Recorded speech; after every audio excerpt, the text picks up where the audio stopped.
For over 1,000 years, the Mont-Saint-Michel has proudly guarded the entrance to the Quinon estuary. Built on a tidal island on the Norman coast, this UNESCO World Heritage Site has long had strong religious significance, recognised as a place of pilgrimage. It's an act of courage that has survived the years and centuries, and we ask ourselves, how did they do it?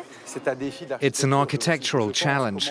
Just think about how they built this in quicksand.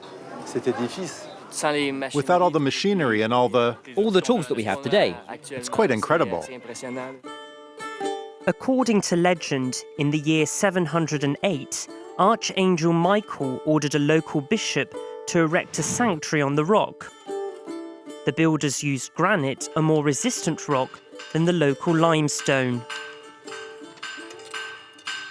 The stones were found some 30 kilometers away from here, on the Chorzy Islands. These Chorzy stones were then mined and brought back on flat-bottom boats, depending on the tides.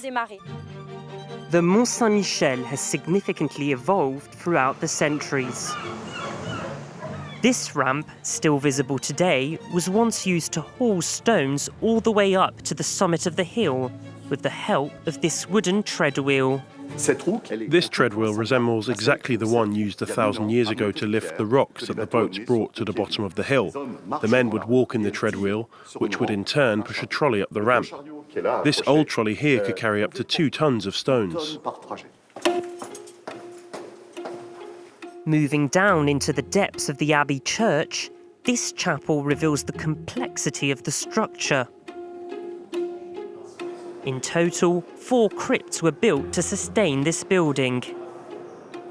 These crypts helped to sustain the building. Without them, there wouldn't be this big Romanesque church above us, built about 1,000 years ago. The Mont-Saint-Michel has stood the test of time, surviving throughout the centuries. A longevity which has made it famous around the world, and the monks living here make sure it remains this way.